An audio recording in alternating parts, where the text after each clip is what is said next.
Wow, just wow. I mean, we just hit Birmingham for 4-0 against Birmingham City. For a team that was in the playoffs, we have just pulled their pants down. Now, what's going on, people? It's your boy Forde, aka Forde Have Mercy. If you checked out the previous video, it was probably my review just post-match.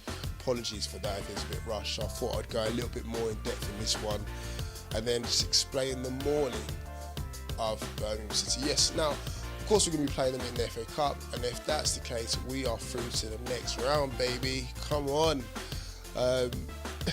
I'm so shocked at the result. I mean, I was expecting the Birmingham City to turn up, fight, get in our faces, try and frustrate the crowd, all of that type of stuff that most teams that have come to St James's Park and have done in the past. But I didn't see any of that, and that's not just me with my Newcastle United blinkers on. No, that was the case. But even the neutral watching that, it was so one-sided. I kind of felt a bit sorry for him, if I'm being honest.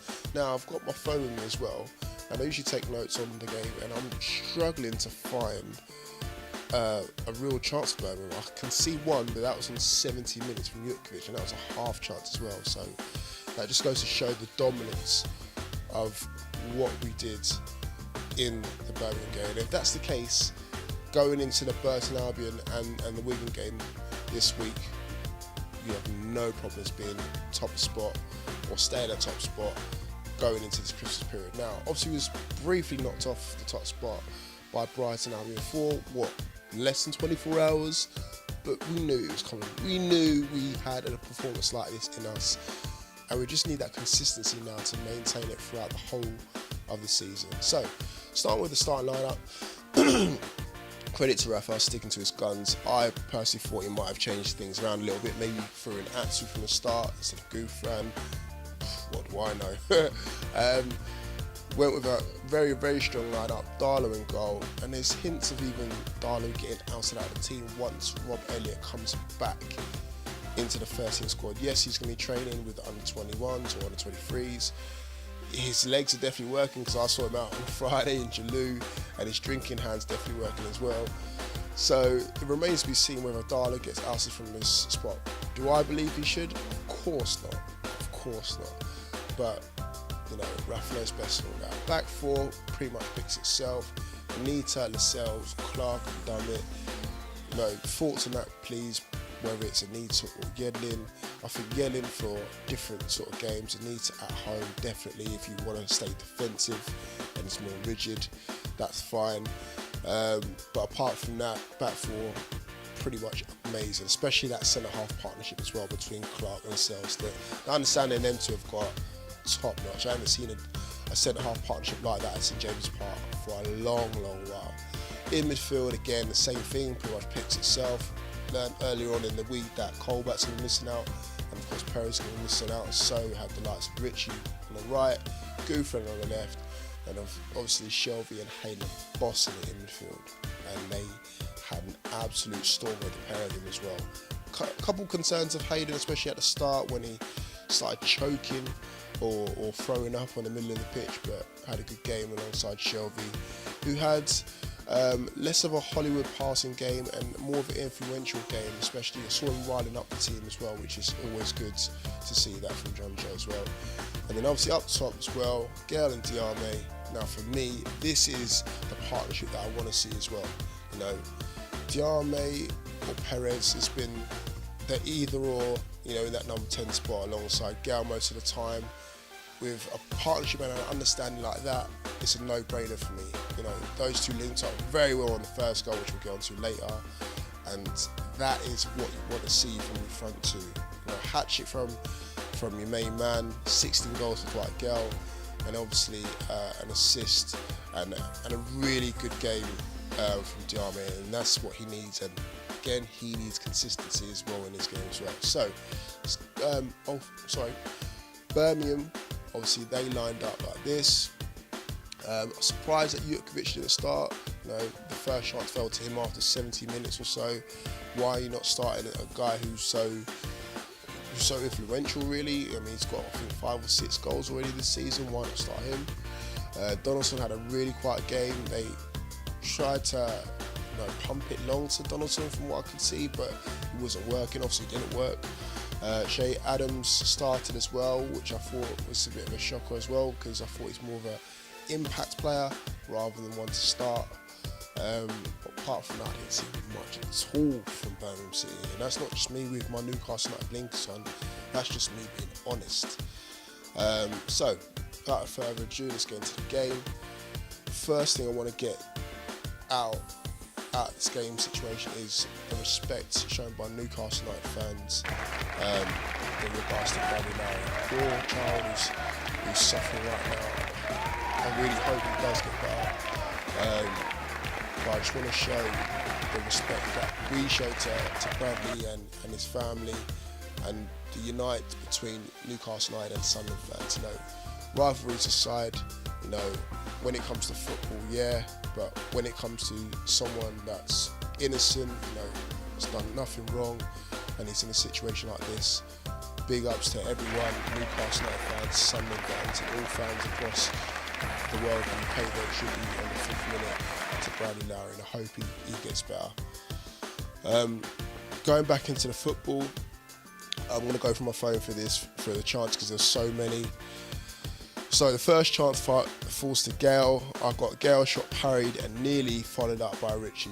Pretty much says it all, and that was around about under 10 minutes, I would say. So it just goes to show that we were straight at them from the get-go. Next one was a Clark header that was saved. I believe that was from a corner as well. That nearly went in.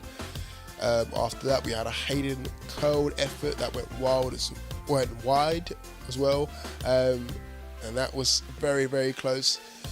And then this is the breakthrough that we wanted. This is what we wanted. On the 18th minute, now you've probably seen the goals countless amount of times. You can see the highlights on the channel as well, it's already up. Diame on the right wing absolutely skins this man alive, to the point where you're thinking, get that skin off the pitch, man. Wrap that up. No, I was getting some kind of stuff. No. Basically skins his man alive on the right wing, whoever it was. Bottoming down the right wing like a gazelle, and then just superbly crosses it into the box for Dwight Gale to head it home, and it was 1-0 to the good. And that's what you want to see from Mo Diame.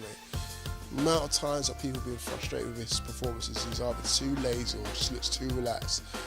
You want to see your midfielder busting a gut and pulling off those those little flicks there just to get away from defenders, and that's what we're paying to see.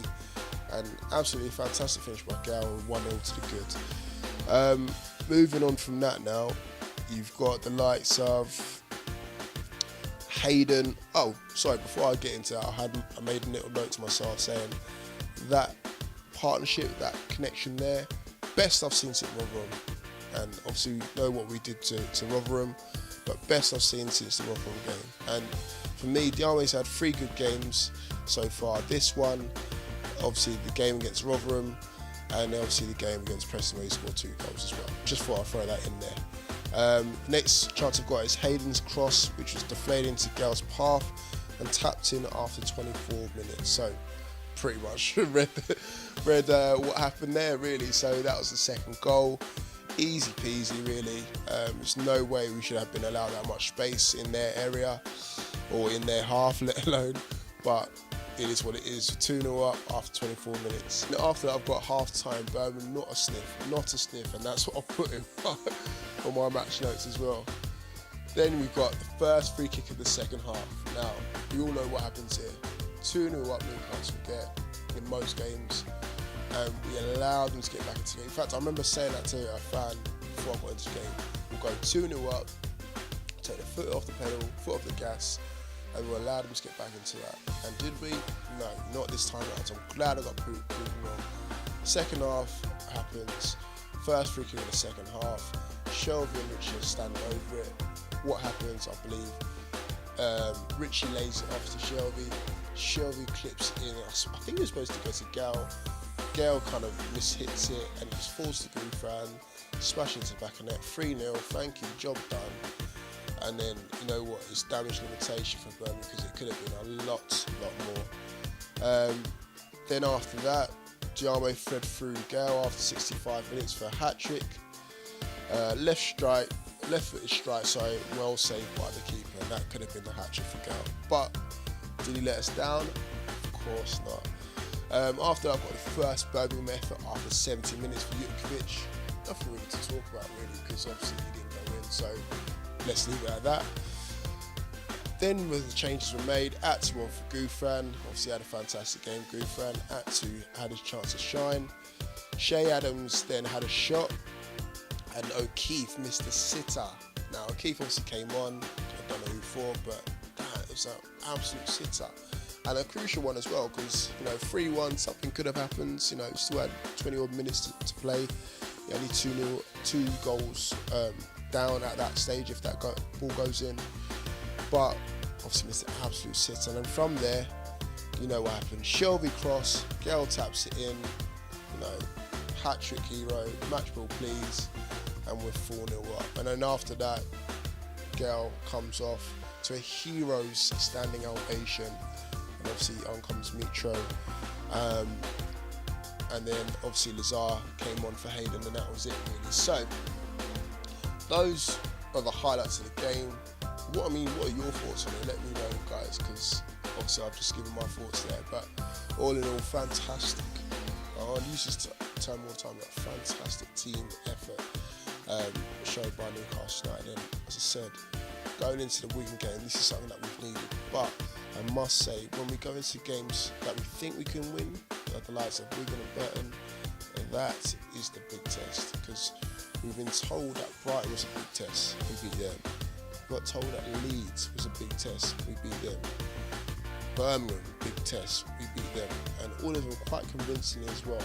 It's the likes of your Blackburns and your Wolves games where we think, just turn up, play 90 minutes and the job's done. No, these are the games where we need that same mentality as if we're going into games against these big 4 or 5 teams that we played previously before. Norwich, sorry, and that was another one. That was a big game that we won as well. So yeah, let's see what happens. Also, something else I want to ask you guys about. I've put it out on Twitter, so I might as well put it out on here. I think around about maybe the 75-minute mark, the lights came out. Lights on phones. What was that about?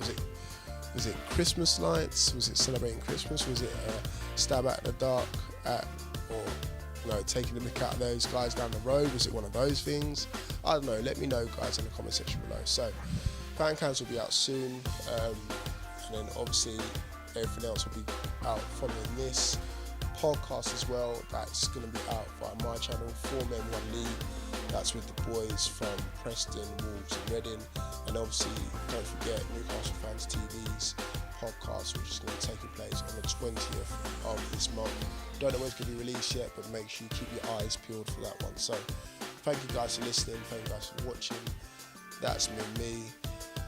That's been Newcastle United versus Birmingham, 4-0, wrapped up, 3 points, top of the table, Gale 16 goals. And I'll see you guys all soon, Q2. Peace.